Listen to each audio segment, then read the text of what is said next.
Tens of thousands celebrate Independence Day from the ski slopes to Main Street Breck. Phil Lindeman, Krystal, 93 News. 3, 2, 1, riders rock on! That's the sound of nearly 800 mountain bikers riding down Main Street Breckenridge this morning to kick off the Independence Day Parade. Thousands lined Main Street for floats and fire trucks like Larry and Mary Beth from Colorado Springs. Become a tradition for about the last 5 or 6 years to come up here and enjoy this small town, very intimate kind of a parade. In the parade was Keith, also up from the Springs, turning 54 years young this 4th of July. Happy birthday, America! And me. Behind the wheel of a 62 Candy Apple Corvette was Hal from Breck, and he brought special guests. Well, it's not about my own float. It's about the pretty ladies that are going to be riding on my float. I have 3 awesome young ladies that are just going to be, call them eye candy. Dressed in his colonial best as Thomas Jefferson was Breck legend C.J. Mueller, and he had skiing on the brain. I got over 200 days this season.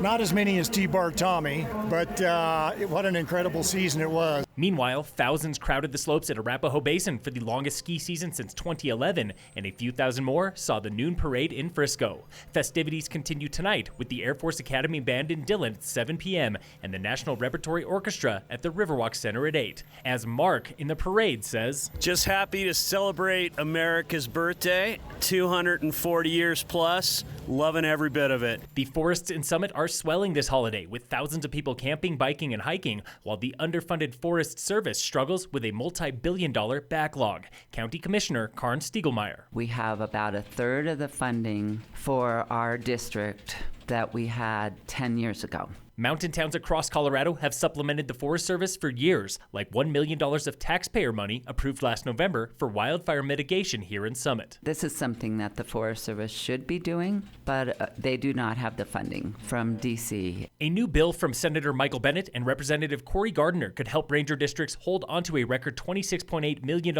in lease fees paid by ski areas for using Forest Service land, but most county officials believe it is too narrow and will not be used for campgrounds or maintenance. The impacts are not just on ski areas. Ski areas do draw people here, but those same people spend some time at the ski area and then they are using the rest of the national forest as well. That bill was introduced once before in 2017 and failed after pushback from local governments. Another new bill, dubbed the Fire Funding Fix, frees up nearly $500 million by 2020, now spent on wildfire mitigation.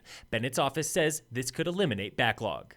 Wildfire season is here, and the Forest Service gets help from local partners like Mountain Mutual Aid, an interagency fire team with members from Summit, Eagle, and neighboring counties. The idea behind that is that we can get a lot of resources in here within minutes, where if we're going through the federal system and that, it does take a little bit longer to get through all of the documents and red tape. That was Chief Jim Keating with Red, White, and Blue Fire of Breck. Mountain Mutual Aid was born 2 years ago in response to the Peak 2 fire during the July 4th holiday, and it has been a blessing ever since. The Mountain Mutual Aid system has been one of the biggest improvements for the safety of our firefighters and for the ability to get a quicker hit on the fire. A friendly reminder that all aerial fireworks are banned on county, town, and Forest Service land. Keep your fire on the ground.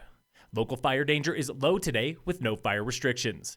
In sports, the Rockies have the night off for the first time in a long time, back tomorrow for a weekend series with the Diamondbacks. And in local sports, brought to you by Wilderness Sports in Dillon, today was the annual Firecracker 50 mountain bike race held on a 50-mile course in and around Breck, where Ryan Standish of Utah took first overall, finishing 8,000 vertical feet in 3 hours, 33 minutes, 25 seconds, ahead of Durango's Howard Grotz in second and veteran Todd Wells in third. Local pro Marley Dixon of Fairplay won the women's pro race in 4 hours, 30 minutes, 6 seconds. Boulder's Lydia Tanner took second, and Jennifer Smith of New Zealand finished third. Phil Lindeman, Krystal, 93 News.